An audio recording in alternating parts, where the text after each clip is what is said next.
Did you see the reel I posted yesterday? You saw this piece completely finished. Now we're going to go in reverse and I'm going to show you how I got the look. I'm in the process of editing Facebook Live videos that I've done in the past, cutting them down and turning them into videos because, well, if I don't, Facebook is getting ready to delete them all. So here's a piece that I'm kind of bringing back. I did use the salt wash product on this piece of furniture. And if you follow me, you know that Rethunk Junk by Laura now has a texture additive and we call it Gettin' Salty. And I have used that and I love it and I will continue to use it, but I'm showing you salt wash for this piece because that's what I used. I buy salt wash by the bucket because I do use so much of it. I'm using the Rethunk Junk by Laura paint color cotton, and because I'm covering this whole piece of furniture, I used the entire pint, which is 16 ounces. So whether you're using salt wash or the Rethunk Junk additive called Getting Salty, you do a 1-to-1 ratio. If I use 16 ounces of paint, then I'm going to use 16 ounces of salt wash. But I always like to put my paint in first and then my texture additive on top of that. And I don't put all of my texture additive in at once.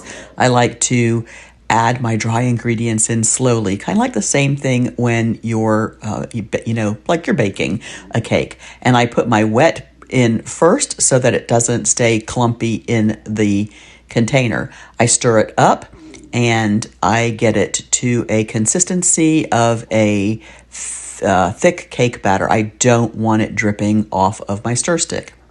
Now I'm taking my Iron Orchid Design blades, silicone blades, and I am just spreading the texture additive and I'm going to put it all over my entire piece.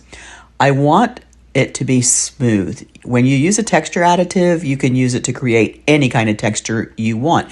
And I am going to be creating texture on this using Iron Orchid Design Stamps, so keep watching for that. So I'm using the blade to just apply the salt wash and to smooth it onto my surface. This is going to have a lot of texture, so you don't have to be, overly zealous about how smooth it is. I also am using this texture to hide so many imperfections on this little piece, so many imperfections. So now I'm ready to add my stamps. I'm using the Iron Orchid Design Bohemia stamp, which is a stamp that is getting ready to retire. So if it's something you've wanted to add to your collection, you'll want to get that in there. We do have them on Coconut Barrel website. That's www.coconutbarrel.com. And we also have them in the store. So when I am using a stamp to emboss into texture, I first spritz the stamp with my Fine Mist spray bottle before I press it into the texture. The reason I do that is because the stamp, or to wet the stamp first, is so that the stamp doesn't create a vacuum when I press it into the texture.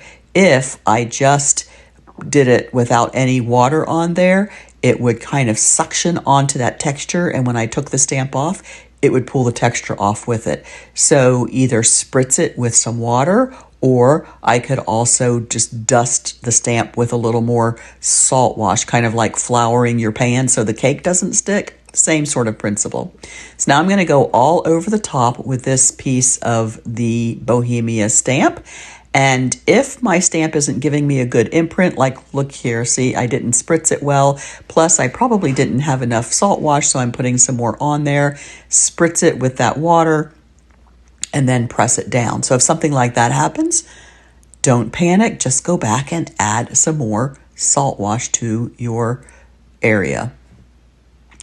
Sort of erase your mistake and start over again. It's very, very forgiving. So I'm going to get this whole top portion covered with this stamp print.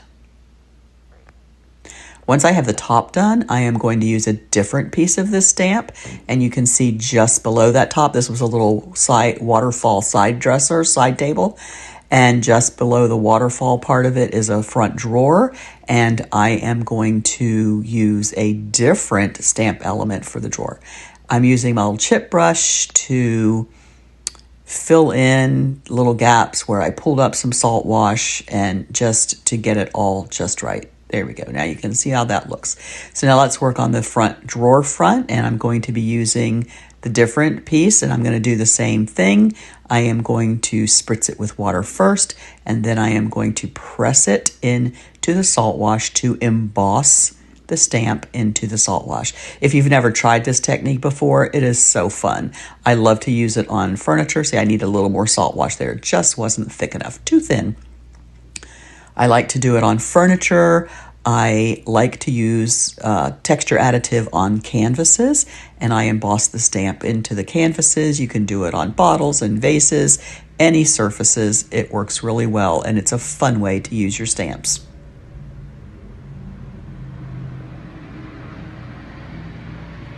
I put that stamp all the way just like across the middle of the drawer, and then I'm using my chip brush to just stipple the texture on the rest of it.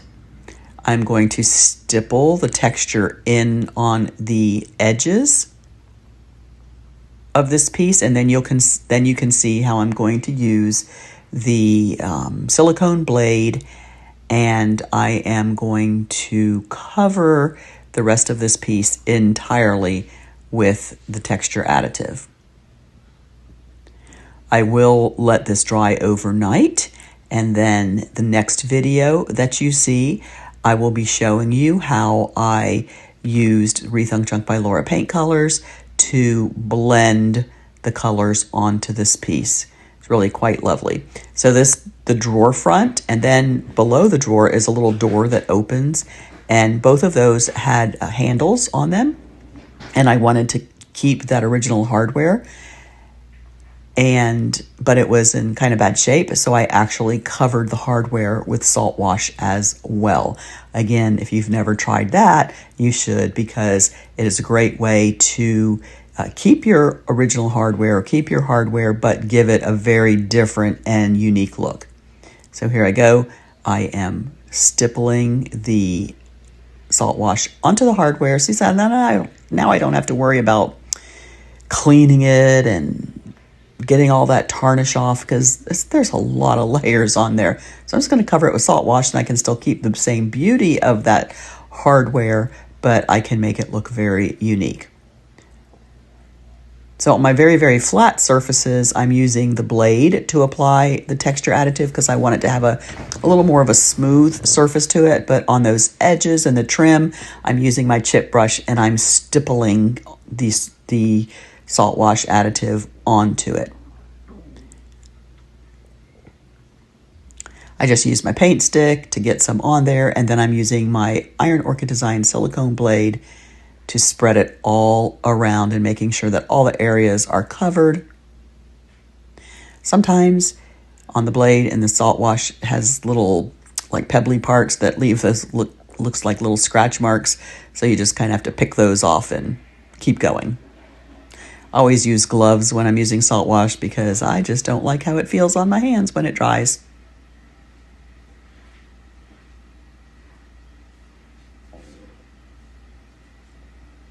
I look it over. I'm just using my hands to go into my container, get some salt wash out, and then I use the blade to smooth it out. I'm not going to emboss any stamps on the sides. I'm really going to play up the blending look on the sides of my piece, and I will be adding some transfers on those side pieces in the end. So here it is. Oh, got to finish that front, but here's it is just about all finished.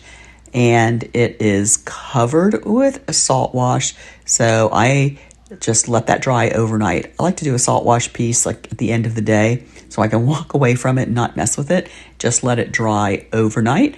So the next video that I share will be showing you how I, again, do the paint blending on this piece.